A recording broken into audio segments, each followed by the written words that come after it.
बात आज की चैनल के कार्यक्रम आर पार में मैं सुरेंद्र चतुर्वेदी आपका स्वागत करता हूं।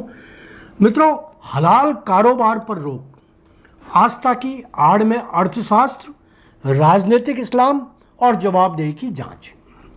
उत्तर प्रदेश द्वारा हलाल सर्टिफिकेट के नाम पर चल रहे कारोबार पर रोक सिर्फ एक प्रशासनिक कदम नहीं, बल्कि आस्था की आड़ में फैलते आर्थिक, सामाजिक और वैचारिक नेटवर्क की गहराई तक जाती जांच का आरंभ है। सरकार का दावा है कि हलाल सर्टिफिकेट के नाम पर 16,000 करोड़ रुपए का समानांतर कारोबार चल रहा था।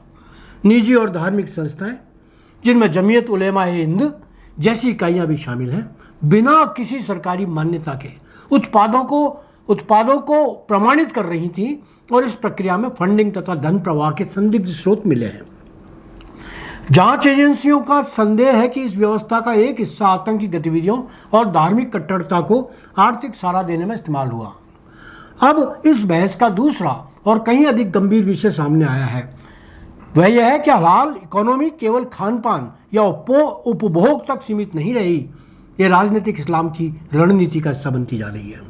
कुछ जांच रिपोर्टों में यह संकेत मिला कि हलाल सर्टिफिकेट देने वाली संस्थाएं न केवल उत्पादों का प्रमाणन करती थीं, बल्कि कुछ सामाजिक अभियानों और लफ्ज़ से जुड़ी कानूनी या सामाजिक गतिविधियों में अप्रत्यक्ष सहयोग भी करती थीं।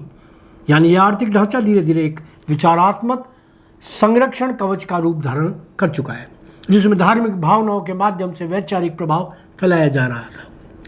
यही वह बिंदु है जहां हलाल अब सिर्फ फूड मार्किंग नहीं रहा, बल्कि नैरेटिव बिल्डिंग का उपकरण बन गया है।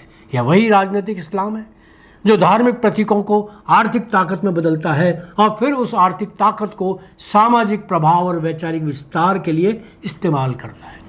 इसलिए योगी आदित्यनाथ सरकार की यह कार्रवाई केवल आर्थिक नहीं, बल्कि सांस्कृतिक संप्रभुता की रक्षा से भी जुड़ी मानी जा रही है।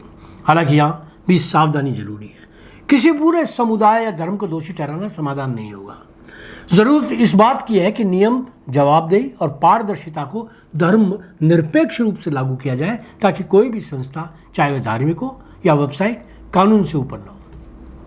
भारत में आस्था का सम्मान है, लेकिन जब आस्था व्यापार बने और व्यापार वैचारिक मिशन, तो लोकतंत्र को उसका संतुलन वापस लाना ही पड़ता है। सरकार का कदम अगर इस इरादे से है कि देश की आर्थिक नाड़ियों में किसी भी प्रकार का वैचारिक विष न घुले, तो यह सिर्फ प्रशासनिक सुधार बल्कि विचार की सुरक्षा की दिशा में भी एक बहुत बड़ा कदम माना जाएगा। हलाल सर्टिफिकेट की यह बहस अब सिर्फ शुद्धता या अशुद्धता का ही नहीं रही, यह भारत की सामाजिक पारदर्शिता, आर्थिक ईमानदारी और वैचारिक स्वतंत्रता की कसौटी बन चुकी है।